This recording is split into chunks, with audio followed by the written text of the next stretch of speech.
Hey, sixth graders, I am so sorry I can't be with you today, but I got called out to go to the district office for a meeting. So, what I did is created a quick little video for you guys to watch, and there's a little PowerPoint that goes along with it. And then you guys are going to be completing this worksheet. We're going to at least starting it, this worksheet, while you watch the video. Please know that as we go through it, you can pause the video to take your notes on your graphic organizer. All right, so make sure you remember to pause it so you can take notes. So what we're going to talk about today is how do we know who a character really is. So we're going to be talking about characterization.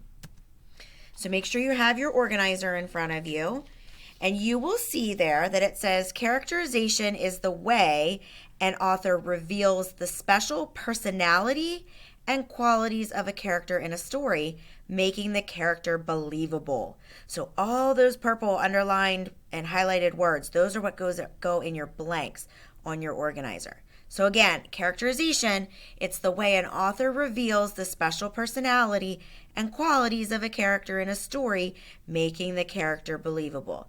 Go ahead and pause your video now and write those words in your organizer.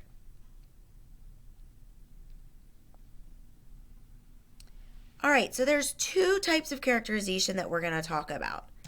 The first type is direct characterization.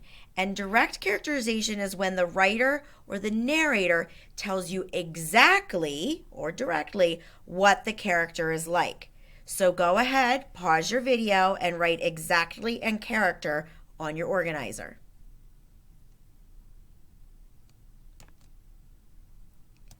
So let's look at two examples of direct characterization.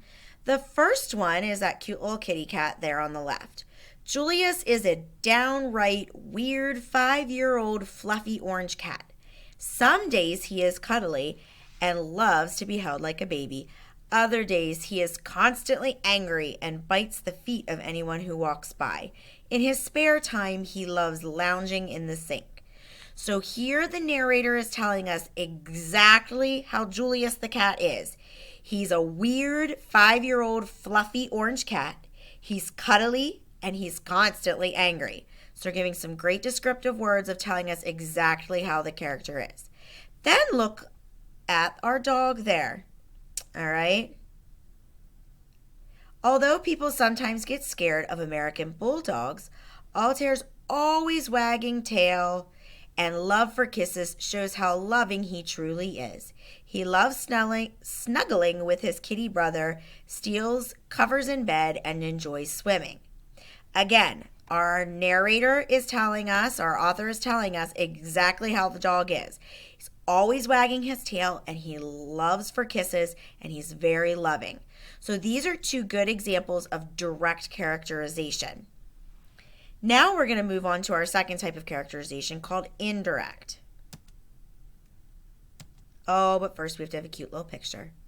No, these are not Mrs. Kuhn's pets. These are another sixth grade English teacher's pets.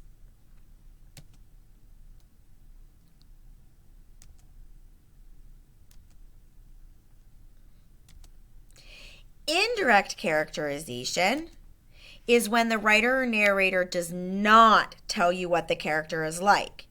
Instead, we learn what the character is like by our steel organizer. So take a second, pause the video, and write does not under indirect characterization in your organizer.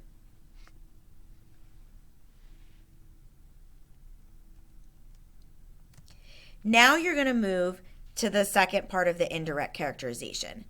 So remember, they do not tell us directly what they're like. Instead, we have to learn it from STEAL, S-T-E-A-L.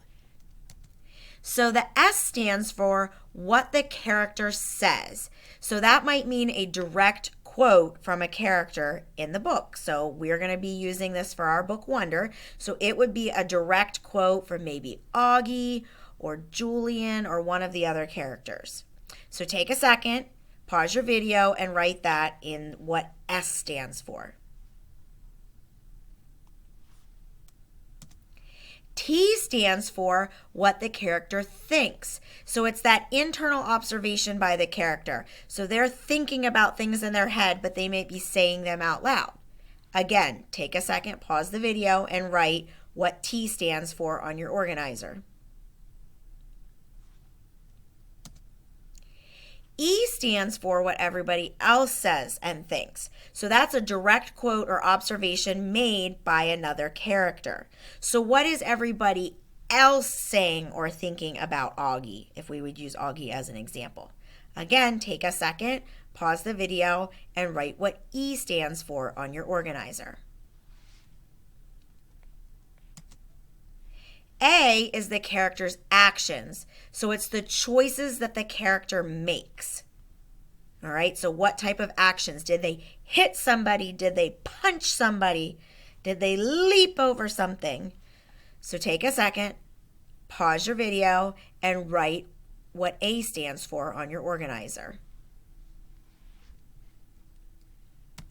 And then our last one is L, which are the character's looks. So how does the character look, or what's their physical appearance or a facial expression? Okay, so in our book Wonder, you can really use some descriptive words for the physical appearance of Augie and his looks. So take a second again, pause the video, and write down what L stands for on your steel organizer.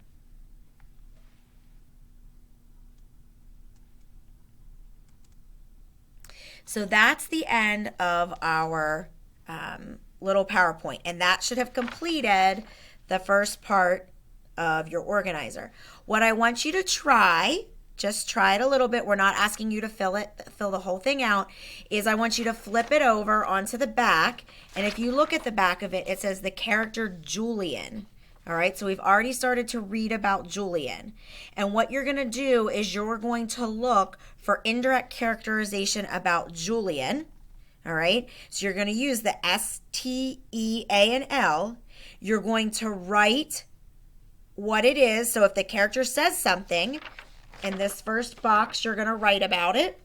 You're going to tell me then what page number you found it on.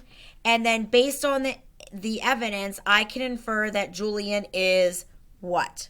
So maybe if he says something that's really mean or rude, maybe we can base that evidence that we're saying like, well, maybe Julian's not a very nice friend. Okay. So I just want you to get started on this. The goal for today would be maybe to try to get 2 or 3 of the steel done. Okay, we still have some more to read, so you might not be able to answer them all right now. And then don't worry about the second page that says main character. Okay, we're not starting on that today. Okay, so that's all I want you to do today in class. All right, and then I'll just have a short little activity for you guys to do on your remote day Friday, and I will be back in class with you on Friday. If you have any questions, Mrs. Schaefer is here, and I've gone over everything with her, and you can talk to her. I miss you guys. I'll see you on Friday.